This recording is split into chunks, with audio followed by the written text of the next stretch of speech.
En su tinta, palabras hechizo que fluyen desde los intensos interiores. Historias individuales y colectivas con denominación de origen y código postal. Literatura, música, cine, ciencia y otras genialidades más. En su tinta, comienza la provocación auditiva.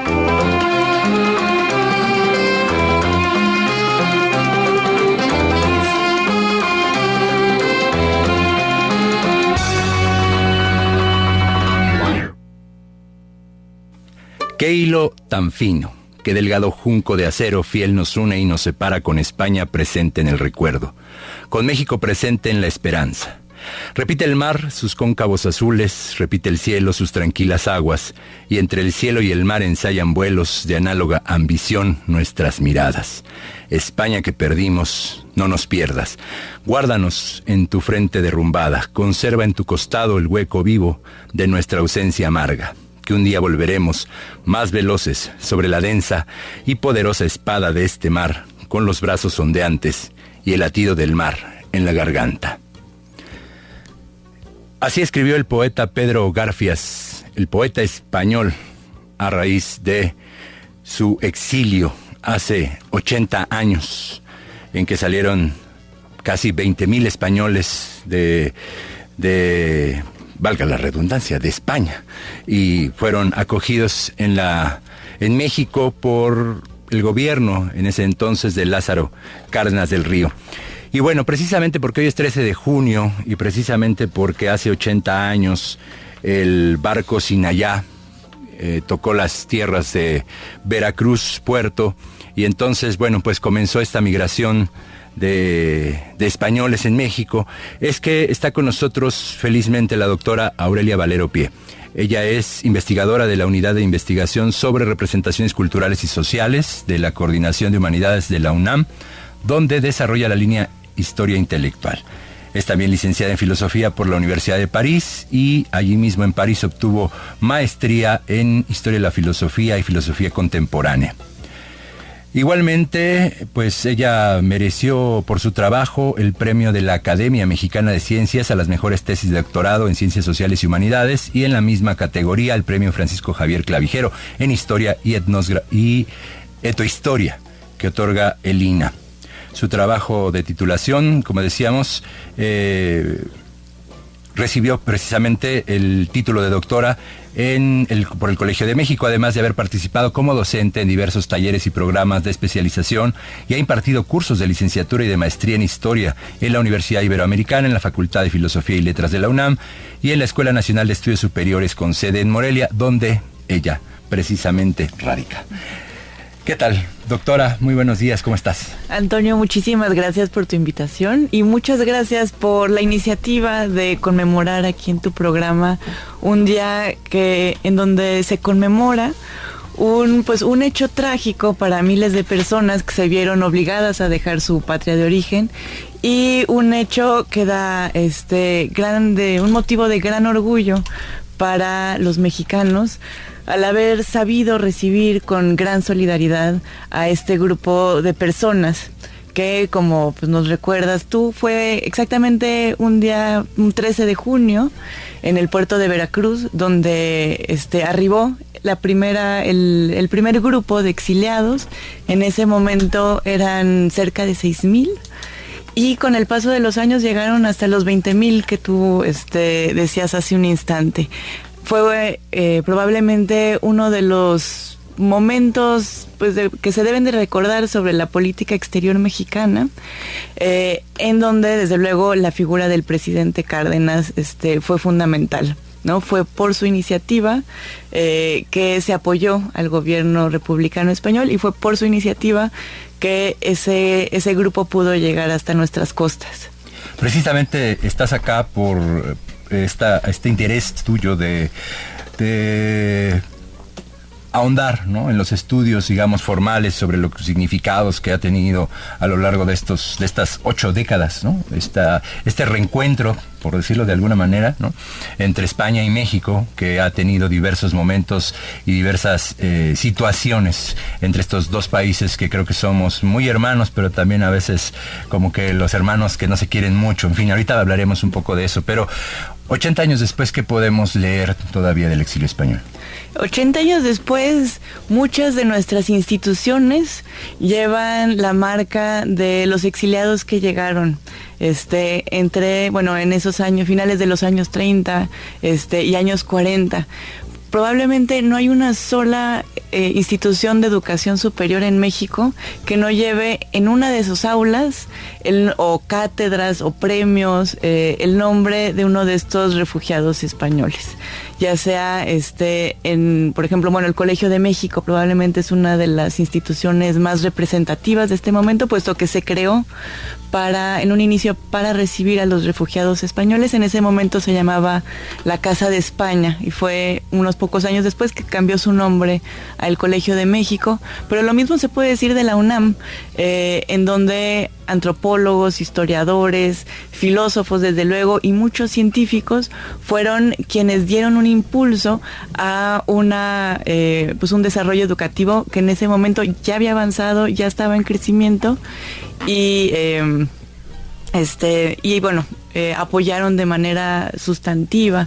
Muchos de sus alumnos todavía los recuerdan, desde luego se hacen conmemoraciones pues cada vez que hay algún aniversario importante como es el caso, y entonces yo creo que esa marca perdura porque está en las instituciones, en el recuerdo, y también nuevamente como un momento muy significativo para la política exterior mexicana, que además yo creo que en este momento es muy importante en la medida en que nos permite ver cómo hay gestos de humanitarios y de solidaridad que al final redundan en beneficio del propio país receptor.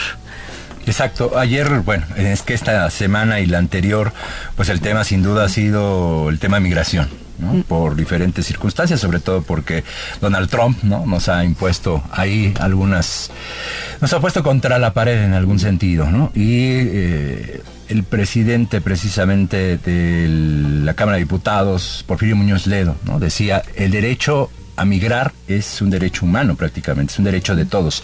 Eric Hobsbawm, el historiador, nos dijo, el siglo XXI va a ser un siglo de migraciones. Y entonces, si no recuperamos quizás, ¿no?, este tipo de gestos, como tú lo mencionas, desde el punto de vista de la solidaridad, ¿no?, se puede complicar este panorama, no solo en México, el panorama mundial. Ya lo vemos también en Siria, ya lo vemos también en otros países donde de pronto se ha complicado este asunto del movimiento masivo de personas por violencia o por una circunstancia de persecución política.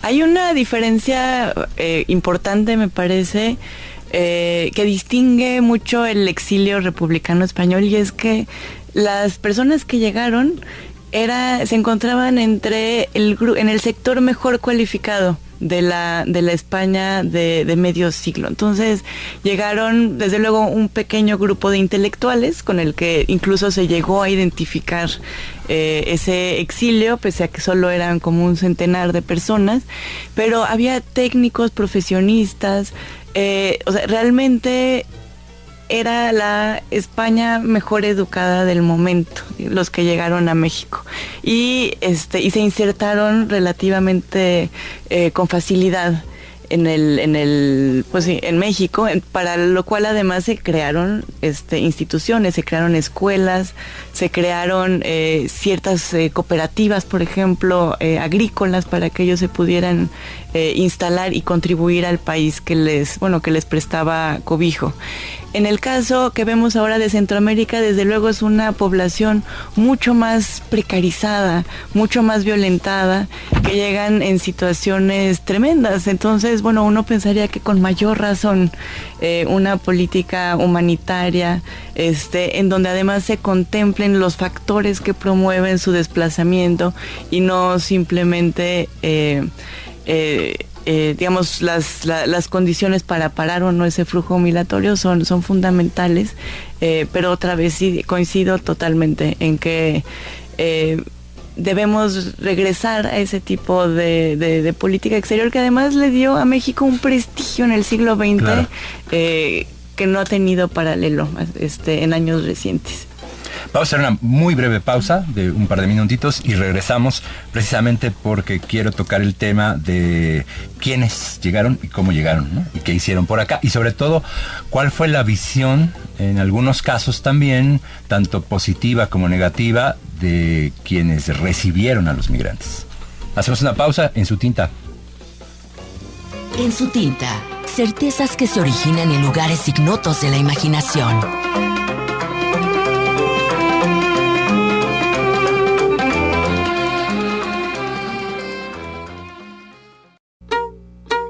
Regresamos en Su Tinta, conversamos con la doctora Aurelia Valero Pie. Ella es investigadora de la Unidad de Investigación sobre Representaciones Culturales y Sociales, la UDIR, aquí en Morelia, Michoacán, en la UNAM. Y bueno, conversamos porque hoy, como decíamos al principio del programa, si usted acaba de encender, pues es 13 de junio y aparte de ser el día de San Antonio, cosas en las cuales yo no creo, pero vino de pronto la imagen, ¿no? del Antonio de Cabeza. Bueno, pues se conmemoran precisamente 80 años de la llegada de los españoles, de este grupo de españoles que fueron exiliados en México, solidariamente, como ya lo mencionaba la doctora, a partir de una iniciativa de Lázaro Cárdenas del Río, entonces presidente de México. Y bueno, conversábamos antes de ir a la pausa acerca de quiénes llegaron y cómo llegaron, es decir, este pequeño grupo quizás que le dio forma a muchas de las instituciones en México, en muchos territorios, que fueron, bueno, artistas, intelectuales, científicos, académicos, y que hoy, 80 años después, podemos renombrar muchas veces. Bueno, yo inicié con un poeta español precisamente exiliado acá en México, un fragmento de un poema suyo, este programa, pero también llegó un grueso de población, de gente común y corriente, digamos, ¿no? Que fue como insertándose en las diferentes estructuras de la vida en México. Sí, el 13 de junio conmemoramos los 80 años porque ese día llegó pues el primer barco de refugiados, pero en realidad los exiliados españoles empiezan a llegar desde años antes, desde que estalla la Guerra Civil Española en 1936. Desde ese momento el gobierno de México abre sus puertas a aquellos perseguidos políticos de ambos bandos, lo cual también es importante decir, ¿no? Al menos en términos de su política, habría, se mostraba sensible ante la persecución y no necesariamente del todo partidista, aunque toda su lealtad estaba con el gobierno de la Segunda República Española. También llegaron, por ejemplo, entre los primeros que llegaron fue un pequeño grupo de niños que se les llamó Niños de Morelia. Exacto. Porque eran más o menos 450 y llegaron a una casa escuela que estaba situada en esta ciudad, donde se les declaró, pues ahora sí que hijos putativos de Lázaro Cárdenas, porque la idea es que no recibieran una educación particular ni religiosa, sino que se educaran en los valores republicanos seculares que eran comunes tanto al gobierno cardenista como al gobierno republicano español. Y con el paso de los años llegaron intelectuales, pero ya en 1939 y 40, que es donde llega el grueso de estos republicanos, vemos, bueno, para empezar, que es amplísima la diversidad o el tipo de personas que llegaron con ellos. Venían de todas las regiones de España, si bien con mayor prominencia de lugares como Cataluña, por ejemplo, que fueron cruelmente reprimidos por el ejército franquista, también asturianos, vascos, es decir, los países de las autonomías tuvieron mucha presencia aquí en México.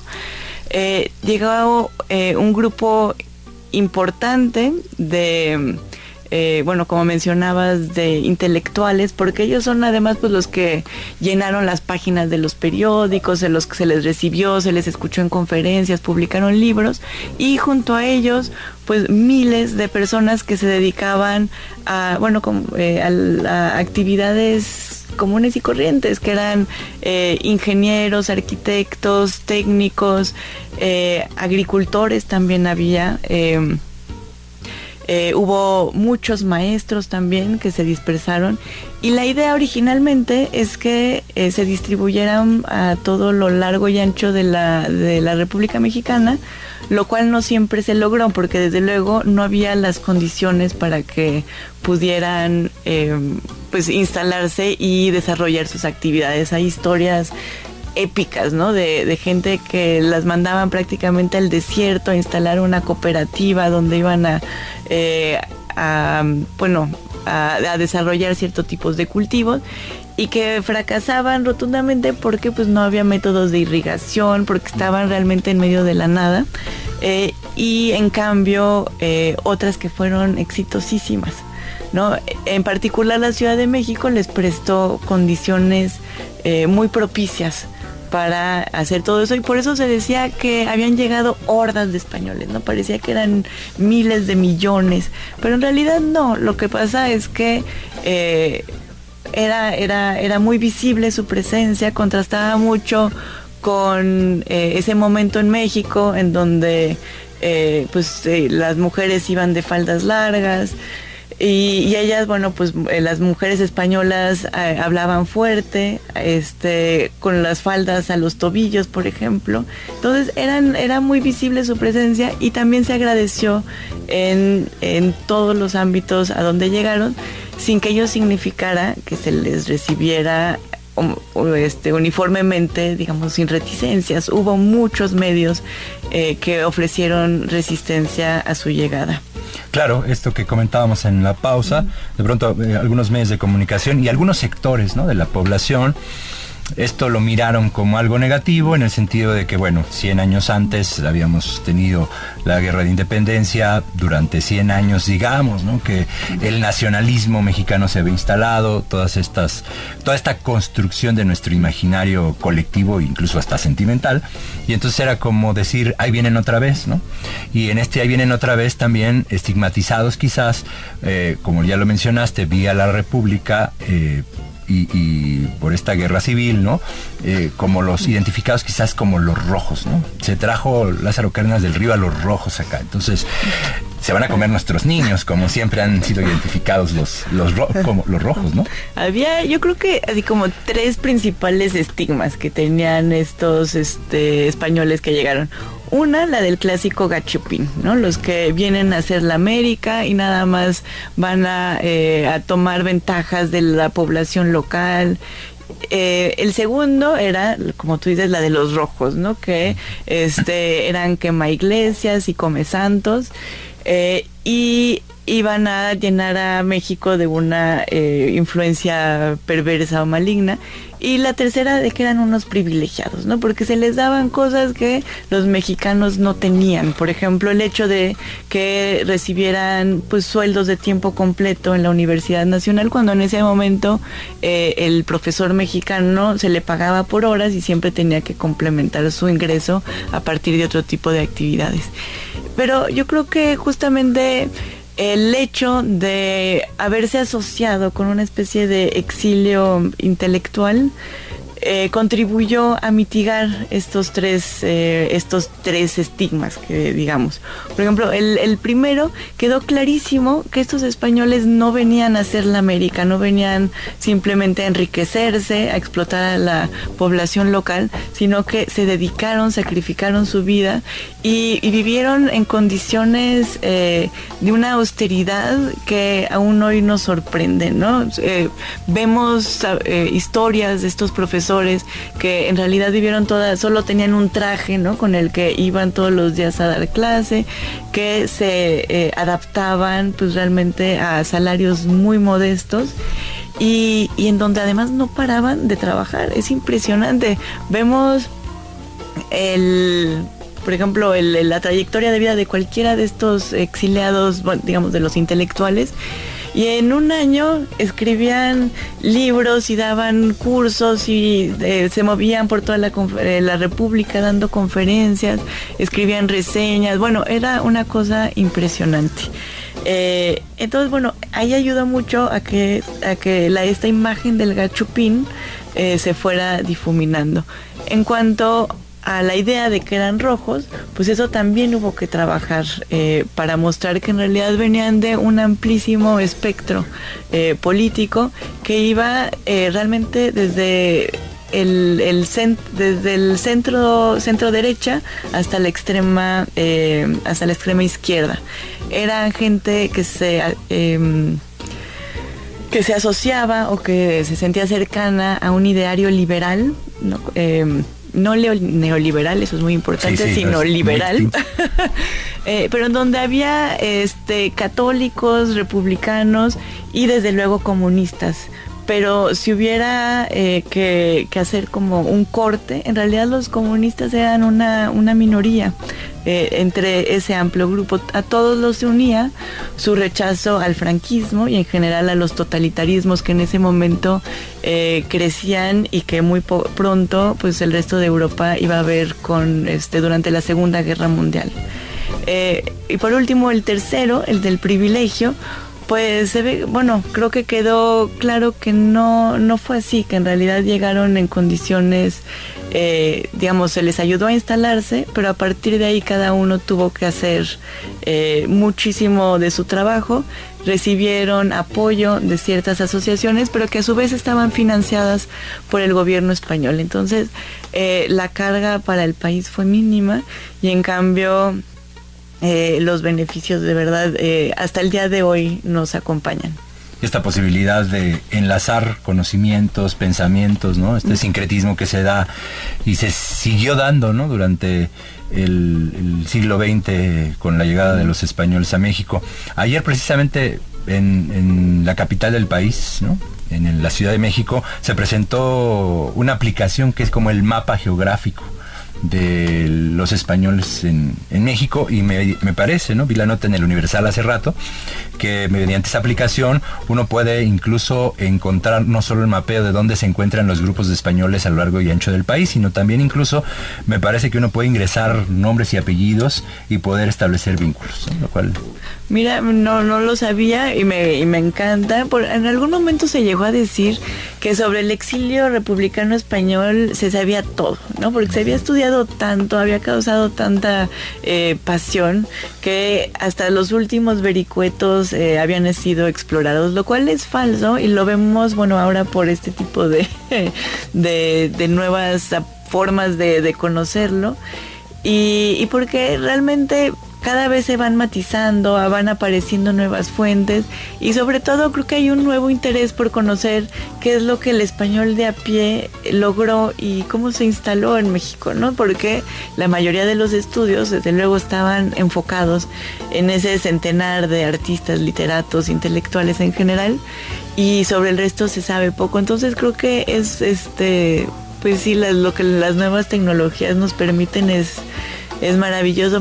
Yo recuerdo una exposición hace como 10 años en donde lo que se había recuperado eran grabaciones tanto de la época como entrevistas que se habían hecho años después en un gran proyecto sobre se llama de historia oral.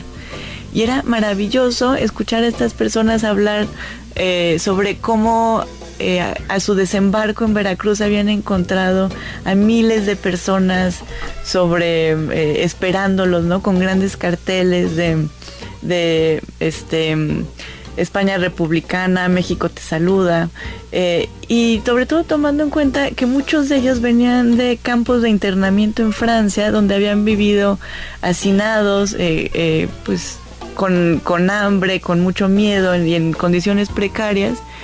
Hay un testimonio incluso que lo podría haber dicho también cualquier otro, pero de un escritor que se llama Max Aub, que decía, bueno, imagínense la emoción cuando estábamos todos en el campo de internamiento, que no de concentración, Y de repente en los altavoces se escucha: el gobierno de México ha abierto sus puertas, pueden todos ustedes venir a este país. Bueno, yo creo que se les volteó el corazón, ¿no? En ese mismo instante, y eso hay que recordarlo.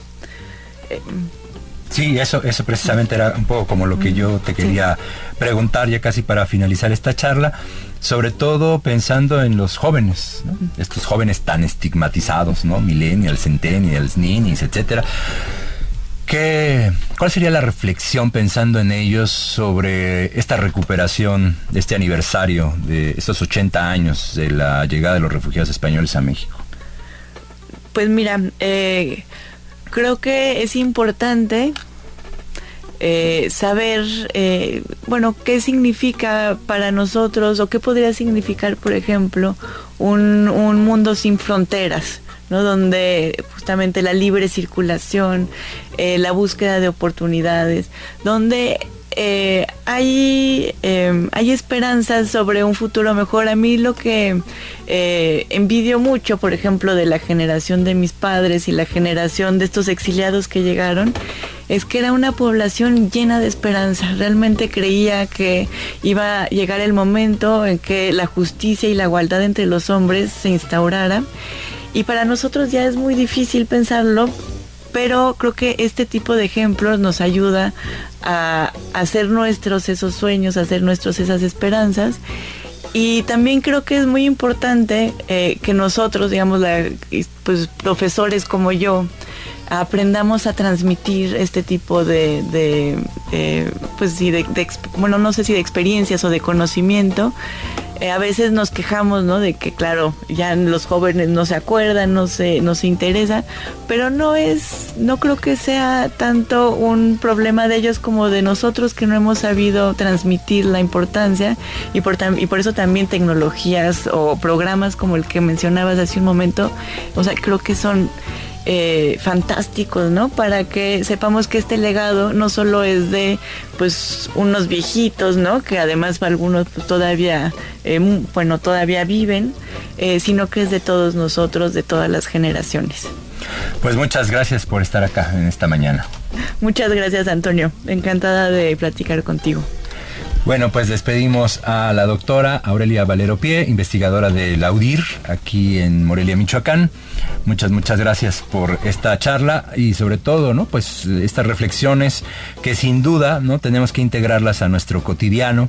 Recuerda que este programa está enfocado a la ancha cultura, ya lo decíamos, no a la alta cultura, sino a la ancha cultura, y la ancha cultura precisamente es la reflexión. Regresamos en Su Tinta.